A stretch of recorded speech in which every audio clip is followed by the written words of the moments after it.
Hey friends, a happy new year to you all. I'm so excited about today's video because it is one that I've gotten loads of requests on.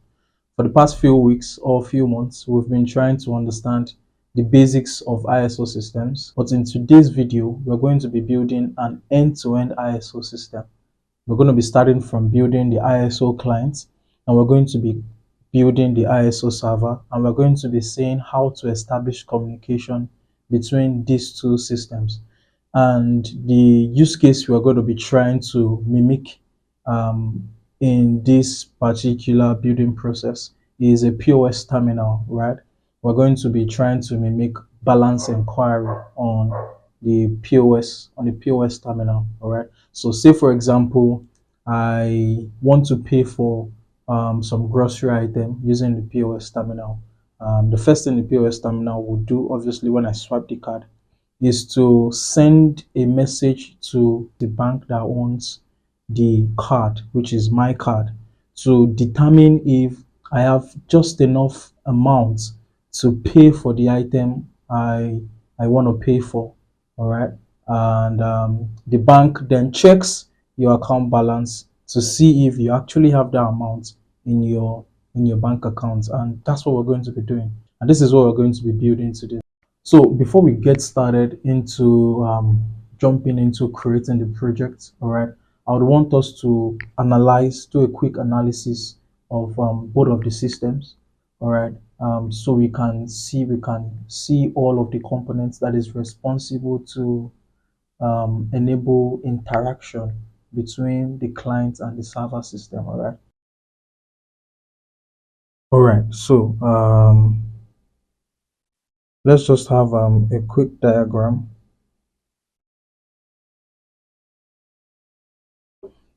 So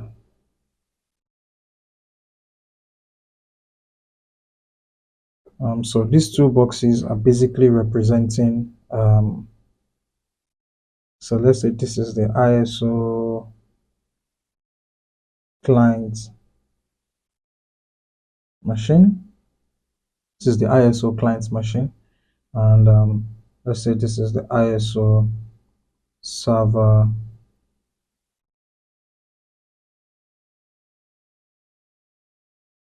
machine, basically. All right. So the machine is running an ISO, it's going to be running an ISO program inside of it. And this is also going to be running an ISO program inside of it. Now, these two machine needs to connect using what we call TCP connection. TCP connection. And this obviously is called transmission control protocol. Transmission control protocol. All right. So that's the connection that ISO is actually built upon. All right. So when an ISO client and an ISO server wants to communicate, you don't do the call over HTTP. All right. The call is done over TCP. And that's the reason why I actually want us to do this analysis, because I'm going to be explaining what TCP is now. All right. So that when we get into code and you start seeing us creating sockets, creating TCP, you're not surprised. All right. So let's see what TCP is exactly. Let's see what TCP is exactly. To understand what TCP is, we need to quickly take a look at the TCP and IP model. All right, we would quickly see how the TCP and the IP model is compared to the OSI model. All right, so let's just quickly have a look at that. Um, so I have it on my notes here. So let's quickly have the TCP and the IP model, and let's have the OSI model. With this, when we are done with this, you would see where TCP actually comes into play. All right, TCP is basically a protocol. It is different from HTTP and HTTPS protocol and the likes. Those are protocol that are used on the application layer, all right, of this model. But TCP is based on the transport layer, and the twin side of TCP is UDP, which is what you're going to see here. So for OSI model, we have application.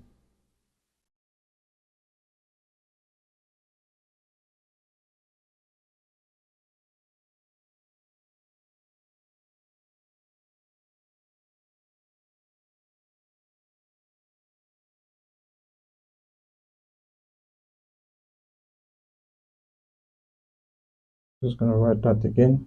We have the HTTP protocol, we have the HTTPS protocol, we have the DNS, we have FTP, file transfer protocol. All of those run on the application layer. We have telnet, we have SMTP. All of this protocol, that's simple mail transfer protocol, all of this protocol runs within this particular layer. But for the transport layer, we have TCP and UDP. This is where TCP comes into play. And that is why I said TCP is basically a protocol, a connection oriented protocol. And you would understand why it is called connection oriented protocol, basically because it needs to establish connection between the client and the server. And that is why we have this particular diagram over here. If you have a look at this diagram, right, there needs to be connection established between the client and the server before data can be transmitted. All right. So now, having understood this, I'm not going to go. I just did this so I could show you where TCP actually comes into play. All right. TCP is basically a protocol that runs on the transport level. All right. So we're going to ignore every other every other thing. Haven't understood this. So in order to create this TCP connection between these two servers, we obviously need a socket. All right, we need a socket. So we need to create a socket. A socket is basically an endpoint that enables two-way communication between servers within a particular network. All right, and a socket obviously consists of three things. All right, for a socket to be created, you need to know the protocol type. We need to know the protocol type. We need to know the IP address. All right, and we need to know the port number. We need to know the port number. All of these things are super important for us to understand because we're going to be, this exactly is what we're going to be creating when we start to build the code. All right, so let's say this particular server has a number of ports, available ports, and this other server also has a number of available ports. So if our client wants to send an ISO message to the server, obviously we've established the fact that it has to go through a socket. All right, so this socket basically basically tries to find an open port that can be used.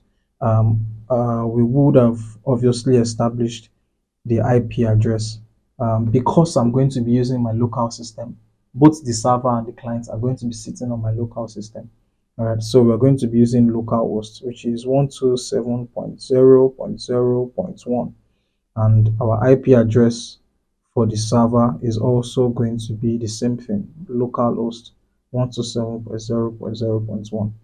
Right, and so yeah, it's going to look for a particular port to send um, to use to send the data, and also the server would have already picked a particular port, and that port is what we call the agreed port. Agreed port. So the port is always open, already waiting for connection to come in. So the data is basically going to travel from the particular port that the client has chosen down to the agreed port, and that is how the server receives whichever data. All right, server receives whichever data that is traveling from the ISO client to the ISO server, and that's basically how the connection is actually formed. Even before sending data at all, the connection has to be formed, and obviously, trying to form the connection also involves sending data, sending handshakes and acknowledgement and the likes. So yeah, starts from a socket. We establish the IP address, we establish the port, and we can use that to create our connection. So this is what we're going to be building. So what you see here is basically a console application, a .NET console application, and this is the server application, and that's what we are going to be looking at first. So I figured that it is better for me to actually build beforehand and then just walk us through rather than trying to build um, at the same time while walking us through. All right. And I'm not going to be going over the basics of C Sharp. My assumption is that you already have a good knowledge of C Sharp. I'm just going to be walking us through how the implementation was built, and I'm also going to be walking us through a demo session to see how both of them actually communicate. All right, so of course you know that every application, console application, has its entry point being main. All right, so this is where we actually initiate the server. Okay, so let's go into this particular method that initiate the server, and remember this is the server application. This is the server application. This is the application that actually sits and waits for connection to receive, waiting to receive requests from other ISO clients. All right. And this is usually the acquirer system. All right. This is usually the acquirer system. Okay. So let's go into initiate server. Now, the knowledge of everything we spoke about whilst trying to make the analysis is going to be used here in depthly. I already said that to create a server and the client communication, we need a TCP connection. And to create a TCP connection, we need a socket.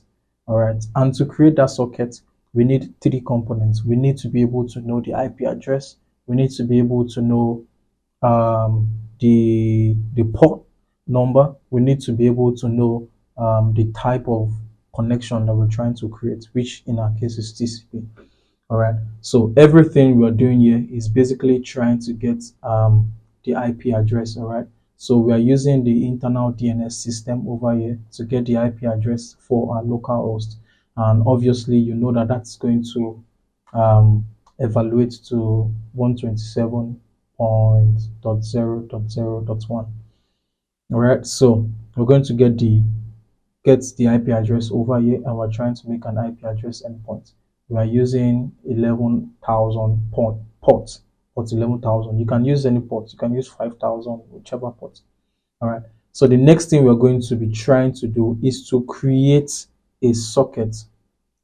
All right, is to create a socket, and this socket is obviously called listener. And the reason why we called it listener is because obviously it's going to be listening for connection, right? And we see how we create a socket over here. We input the IP address, the socket type, which for us is stream, and the protocol type, which is TCP. All right. And then we create the socket. On creating the socket, we bind the local endpoints, and this is our local endpoint. So we are basically binding the IP address and the port with the socket. All right, so the sockets must be associated with the endpoints using the bind method, of which this you already understand. A socket needs an IP address and a port to be able to know where to connect to and which tunnel it needs to connect to so that data can stream in to and fro.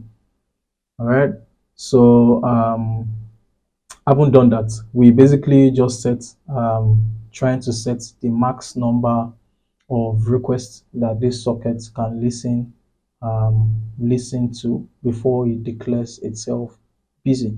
And The next thing we then do is to, because this is a server, all right, so we just placed it into an infinite loop because a server ought to be running concurrently, all right.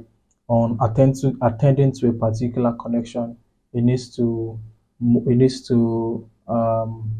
terminate that session and then accept other requests, right? So it's like an endless loop. That's basically how your server works.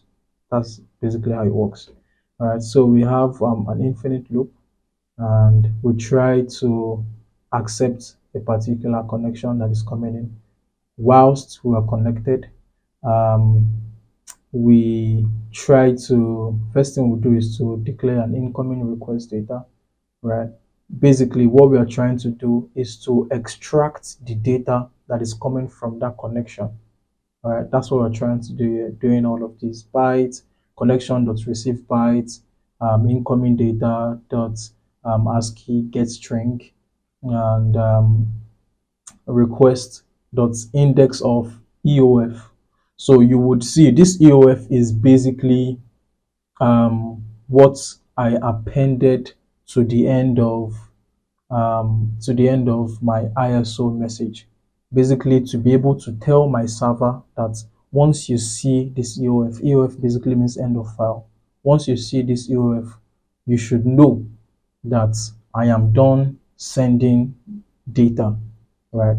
And so that is what I'm checking for here. So immediately my server sees EOF, it knows that, okay, there is no more data to be collected. So it breaks out of this particular loop, right? So because that's the way server works, right? It keeps on streaming in the data via the tunnel.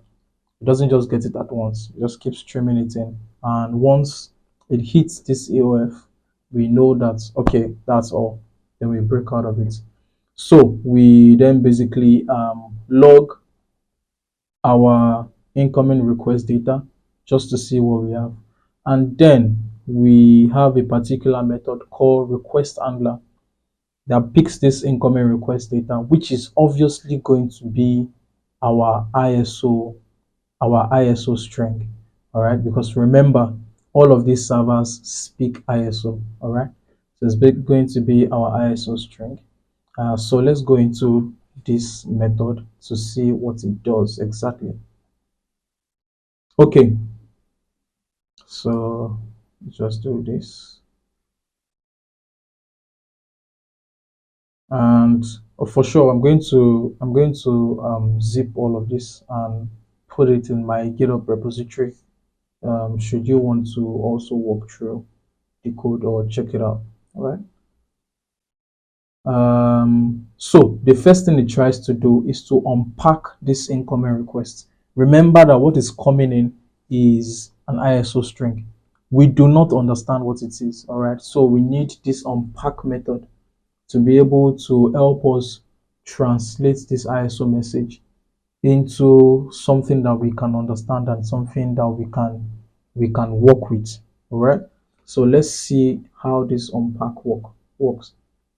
Okay, so what this unpack does basically is to declare an ISO 8583 class. So if you were following the previous videos, right, that we've been posting as regards ISO, especially the one that has to do with data elements, we said that all of the functionality of ISO 8583 can actually be gotten online. All right, you do not need to write all of this basic functionality from scratch. Otherwise, you'll be weird out. All right, there are there are a lot of libraries out there that are already that follows the standard that would help you to do the parsing, the building of the message, and all.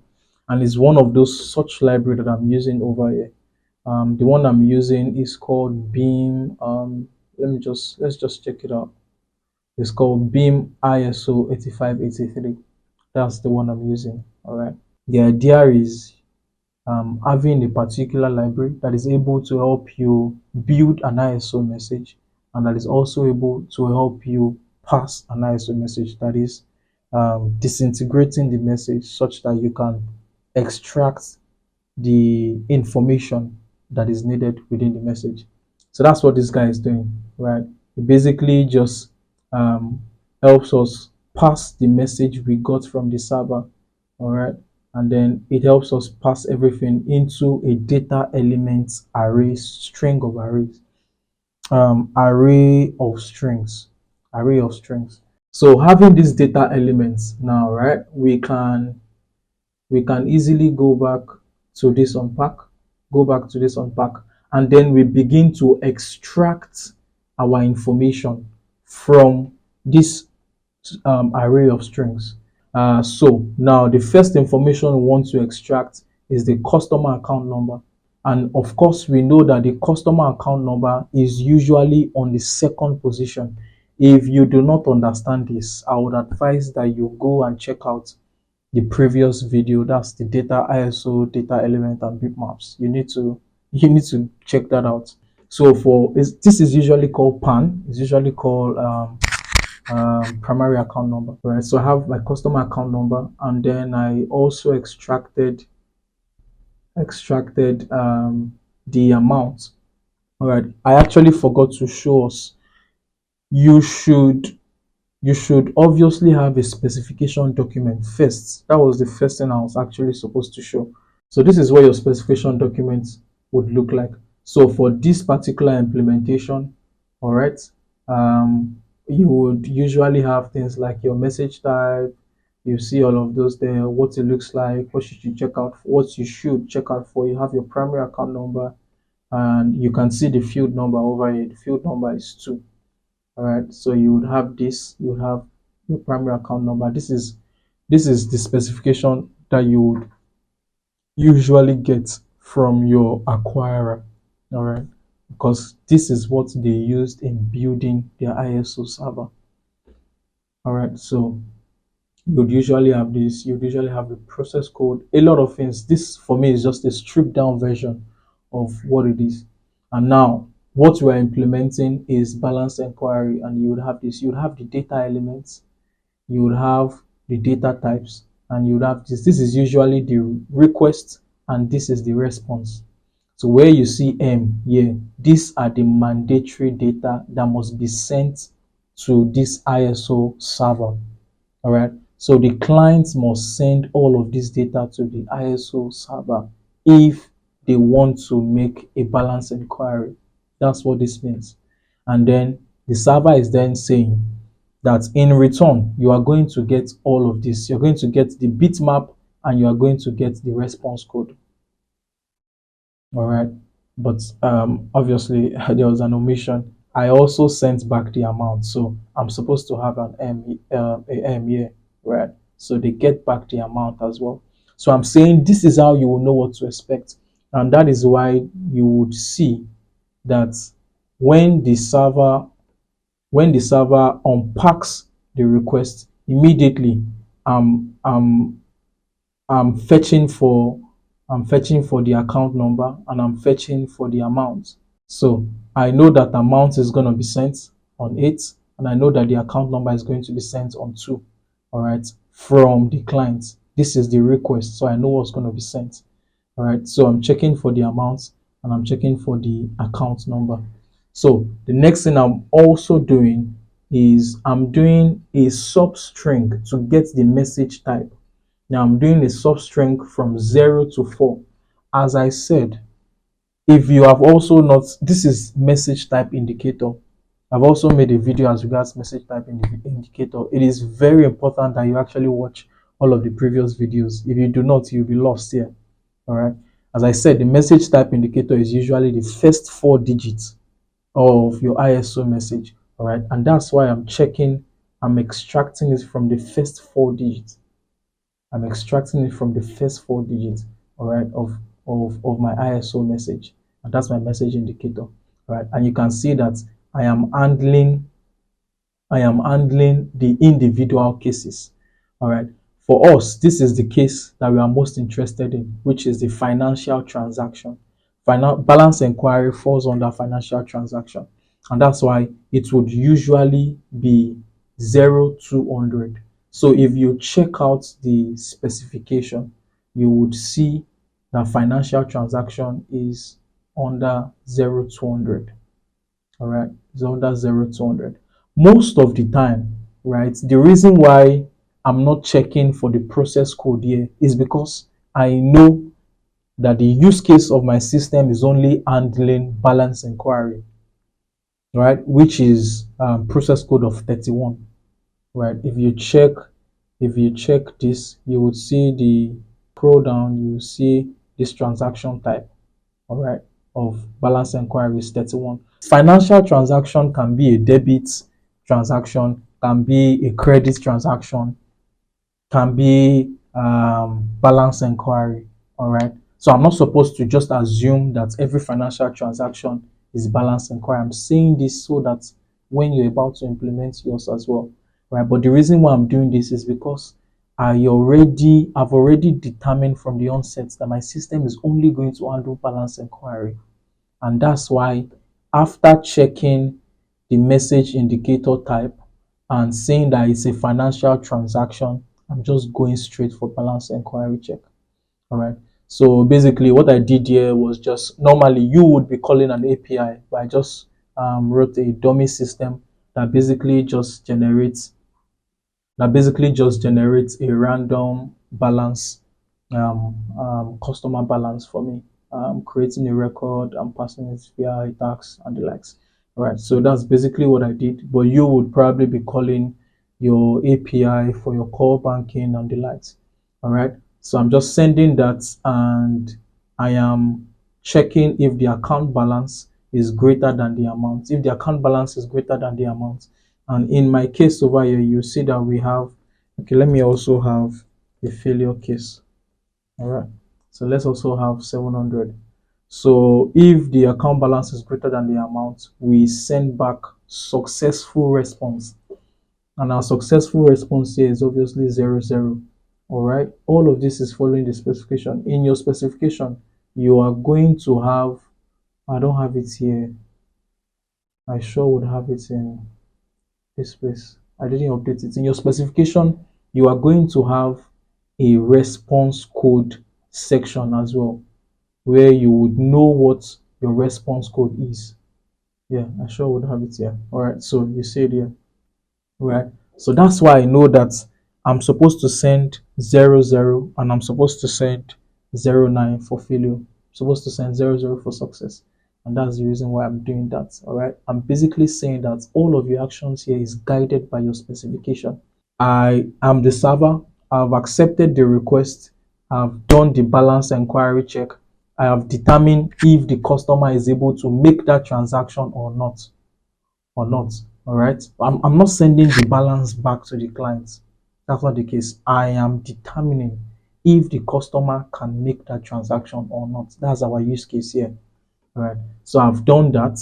The next thing for me to do now is to create an ISO message, because remember, both your request and response goes as an ISO message. So the next thing I'm doing here is I'm creating a data element. Of course, you know that to create an ISO message, you need to build your data elements first. All right. So I'm creating my data elements. I'm passing the account number back, and I'm passing the response code back. All right. We then build our ISO response. Now, this response is what we then send back. So if we go back to the guy that called this guy, so this is response. All right. Our server then gets the response and then sends the response back to the connection. So this is basically how our server works. It is as simple as that. All right. It's as simple as that. So what we basically built is our own server that gets the ISO request, handles the ISO request. You can see that for other cases, hold and release funds, reverse funds, I'm basically saying not supported yet, and I'm returning failure response. Not supported yet, not supported yet. All right, because our use case only supports balance inquiry check, determining if the customer is able to pay for a transaction. All right, so that is how the server works. Let's run our server. Let's run our server. There's really nothing fancy with the server, right? So what it's basically going to be doing is it's just be going to be waiting for connection. And so you're going to see that. So you can see. So initiating server session, waiting for a new connection request. So we need to create our server, our client, and connect our clients with this server so we can have those back and forth. Hey guys, so I'd actually built all of the system on a one part series video, but on editing I found out that it's actually much longer than I thought. So we're going to be splitting it into a two-part series. We're going to be building the server in this particular series, and in the next series we're going to be building the client. So I'm just going to be wrapping it up here. Do all to subscribe, hit the like button, and also subscribe if you're not, so you can get a notification when other videos drop. Very soon, before you know it, I'm also just going to edit the building of the ISO client and the demo section, and I'm just going to churn it out there. See you guys on the next one. Bye bye.